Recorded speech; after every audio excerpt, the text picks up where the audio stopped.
अस्सलाम वालेकुम students, welcome to Bio Brain. I am Rafe Khan. हम पढ़ रहे हैं बायोलॉजी 9th क्लास चैप्टर 8। हम आज चैप्टर 8 स्टार्ट करने लगे हैं, वो है bio energetics.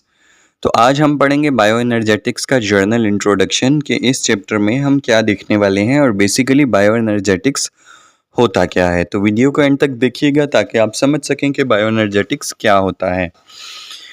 Bioenergetics is the study of how living organisms acquire, convert, store and utilize energy to fuel their life process. Bioenergetics में जैसे कि नाम से जाहिर है बेटा, बायो जानदार एंड एनर्जेटिक्स के एनर्जी की रिक्वायरमेंट्स क्या हैं, जानदारों की वो एनर्जी कैसे हासिल करते हैं, कौन से मालिक्यूल्स हैं जिनको वो एनर्जी में कन्वर्ट करते हैं, किस तरह एनर्जी को यूटिलाइज करते हैं, इस्तेमाल करते हैं अपने डेली बेसिस के काम करने के लिए। अच्छा, अब जो ऑर्गेनिजम्स हैं यानी कि लिविंग ऑर्गेनिजम्स, वो एनर्जी बेसिकली अपने एनवायरनमेंट से कंज्यूम करते हैं। लाइक अगर प्लांट्स की बात की जाए तो प्लांट्स एनर्जी जो है बेटा वो सनलाइट से हासिल करते हैं। सूरज की रोशनी जब उन पे पड़ती है तो वो फोटोसिंथेसिस करते हैं। फोटोसिंथेसिस करने के बाद वो एनर्जी प्रोड्यूस करते हैं और एनर्जी हमें किस शक्ल में चाहिए होती है? बॉडी में इस्तेमाल करने के लिए हमें एनर्जी एटीपी की शक्ल में चाहिए होती है। ATP molecule adenosine triphosphate. पौधों के अंदर भी एटीपी की फॉर्म में एनर्जी इस्तेमाल होती है और जानवरों में भी एटीपी मालिक्यूल जिसके पास जितने ज़्यादा होंगे उसके पास उतनी एनर्जी होगी। इसको एनर्जी करेंसी ऑफ सेल भी कहते हैं। मिसाल के तौर पर जिसके पास जितने पैसे ज़्यादा होंगे वो उतना अमीर होगा। इसी तरह हमारी बॉडी में जिसके पास जितने एटीपी होंगे वो उतना ताकतवर होगा या एनर्जेटिक होगा।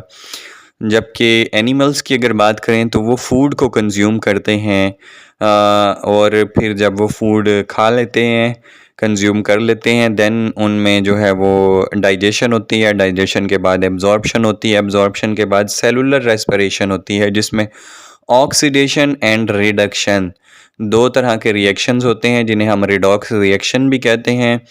ऑक्सीडेशन में इलेक्ट्रॉन्स जो हैं वो रिलीज़ किए जाते हैं किसी भी मालिक्यूल से और रिडक्शन में इलेक्ट्रॉन्स को एब्जॉर्ब किया जाता है। और इलेक्ट्रॉन्स की रिलीजिंग और एब्जॉर्प्शन ज़रूरी है एनर्जी प्रोड्यूस करने के लिए in the form of ATP, यानी एटीपी मालिक्यूल बनाने के लिए इंतहाई ज़रूरी है।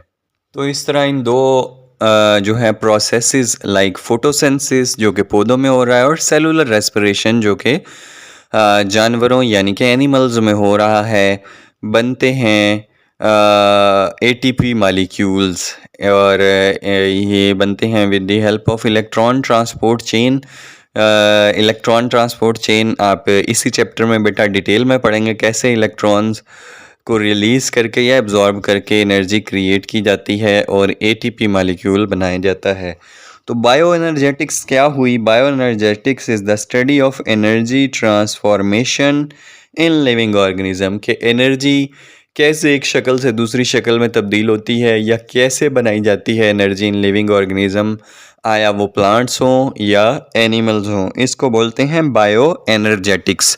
तो ये था बेटा बायो एनर्जेटिक्स और हमारे चैप्टर का नाम है बायो एनर्जेटिक्स जिसमें आप ये सारी डिटेल पढ़ेंगे जिसका मैंने आपको इंट्रोडक्शन दिया है। इसके अलावा इस चैप्टर में हम पढ़ेंगे ATP the cell energy currency, जैसे कि मैंने आपको बताया कि ATP energy currency of cell है।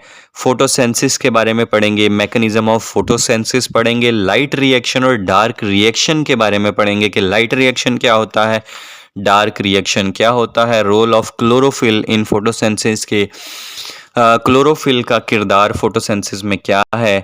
सेलुलर रेस्पिरेशन के बारे में पढ़ेंगे कि सेलुलर रेस्पिरेशन क्या है, फिर उसकी types aerobic and anaerobic respiration with oxygen and without oxygen पढ़ेंगे।